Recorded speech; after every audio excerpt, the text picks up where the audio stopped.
Hey guys, Doc. Today I have to weather and age some boards to wrap around some support beams that are going to match our old beams that we have in the shed. These old beams are from 1795, roughly, out of a tobacco barn. They're very, very dark, almost charcoal. And so what I'm going to do is I'm going to show you the actual process that we use. Now, here's something funny. See those? Those are brand new cedar boards. And if you look at that barn over there, that wood's been sitting there for 30 years exposed to the weather, and you can't really tell the difference. We just noticed that. So let me walk you through. This is not a stain. This is more of a chemical treatment, but it truly is an art form that I have had to play with for a full week. I thought I could spray them. I can't spray them. I got to use a brush, and then I got to go back and custom touch them up. Pain in the butt, but worth it. Okay, so here's what I'm doing. I'm taking rough cut cedar. This is from Lowe's or Home Depot. One side is smooth, one side is rough cut. We're using the rough cut side, and I'm making it look like this. And let me tell you what, this has taken me, I can't tell you the countless hours in testing that I've had to done in the mock-up boards. So the first thing you want to do is buy some mock-up boards, buy a bunch of different colors. But the product I'm using today is a Minwax Wood Effects. Minwax Wood Effects. Now, once you apply this, this is not a stain, but it does have some pigment in it. It'll actually age and turn the wood gray. But what I have found is that it doesn't get dark enough. So this is the gray. Now, they also have a charcoal, and I don't want to touch that can because I only got one can. I don't want to spill it. The problem with the charcoal is when I put the charcoal on this rough cut side, it turns black. So what I'm doing is I'm applying the gray real heavy with a brush, and then I've got a rag that has the charcoal, okay? And barely, it's not soaking wet, and all I'm doing is I'm just kind of just going over it. After I hit it with the gray, and while everything's still wet, is I'm lightly going over it with the charcoal and just sort of darkening it up. And that's how I'm getting these darker, some lighter grays and some darker grays. But those boards are gonna match perfectly to the beams I've got. So one of the nice things about this process is this really isn't a sealer. This is just a coloring process. If you want to seal it, you're gonna have to go back and you're gonna have to put some type of clear coat on top of it. But because it's not a sealer, if I wanted to go back and add more color in certain areas, I could, but I think you can see the transition. You saw the normal board being white or pure cedar. Then you see these as they dry, how they're starting to gray up. And man, that's just exactly what I wanted. I didn't want a whole bunch of red popping through. Now, could I have used a different wood? Possibly so. I probably could have used rough cut pine. I just wanted the cedar just because it's more of a consistent wood. It's going to work better with the beams. I think it'll look better as a beam wood.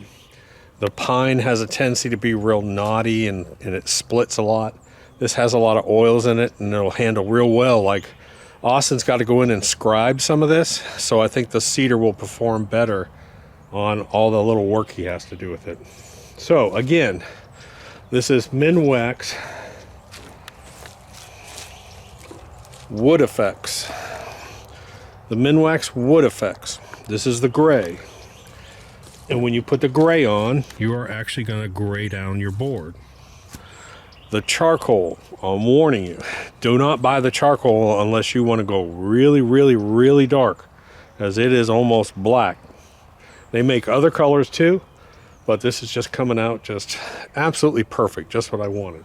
All right, so Ryan just showed up. I don't have much camera battery left, but I wanted to show you sort of a full board. And what I'm doing, remember, this isn't a stain, this is a chemical reaction.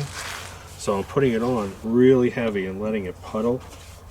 So if this was a stain, this would be all messed up. But this is more of a chemical reaction with a tiny bit of pigment in the gray.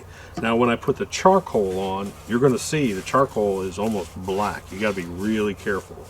But this weathered gray, is going to react differently with any kind of board.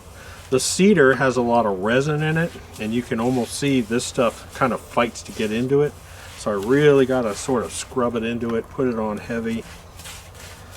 But again, the reason why I'm using cedar is it typically is more resilient, especially when you're cutting it and screwing into it. Plus, they had this in the rough cut, and that's what I wanted. I wanted the rough cut side, not the smooth side.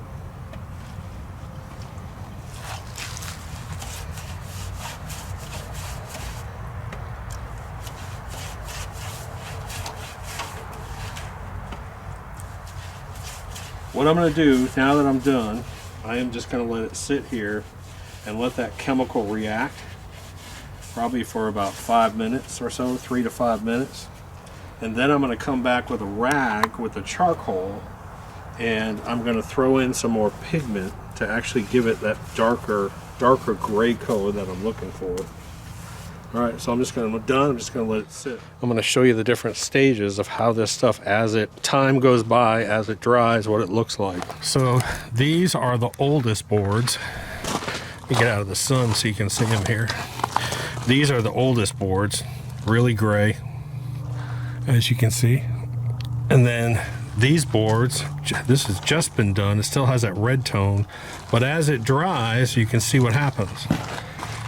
See how it starts to gray up as it dries, and that chemical reaction starts. So that's pretty cool. So this definitely is, it's definitely almost an art form.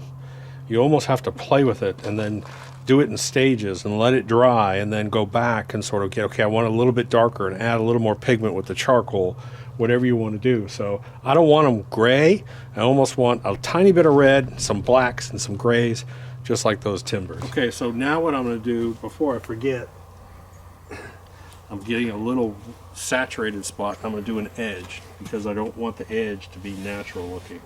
The edge is going to be really dark, which, you know, you would probably see in some old boards. The edge is going to age differently than the surface, so I don't really care. You don't want it perfect. I keep telling everybody, Austin wants everything to be perfect inside. He's so used to working on these, you know, $1 million lake houses, and I'm like, dude, I want it effed up. I want it nasty looking. I want it banged up. So now let me show you how I'm gonna. You can come in a little bit closer, Ryan. Now what I'm gonna do is this is the artistic part where you got to kind of just take the black, the gray, and sort of work your gray on the pigment is what I'm doing. I'm not worried about this will also turn gray, but this is the black part.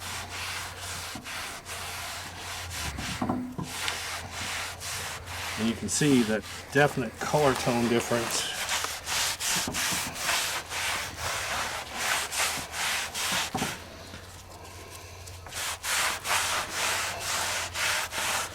Then I might go back and I might sort of just play with it. If I want a little bit darker spots, don't make it perfect.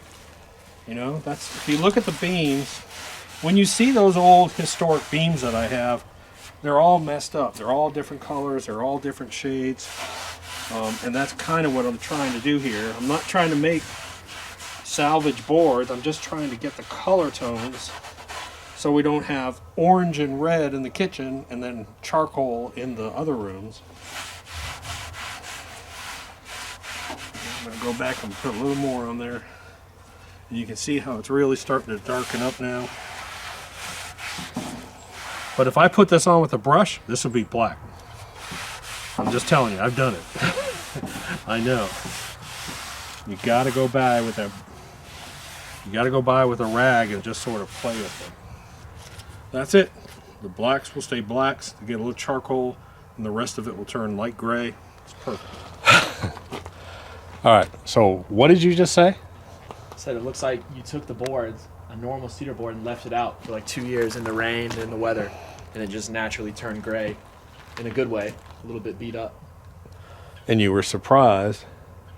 It matches really close to the ones we ordered, almost Right. identical.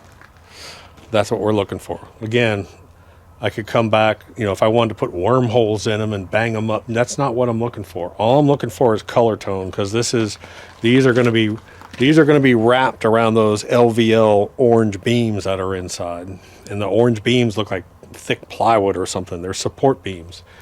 They're rated for support, but I don't know the best way to show this, but you can see here, just did that second one, And then as it starts to dry, you can see what happens. And then these are in the sun and they're fully dry, and you can see how cool they look. You know what's interesting?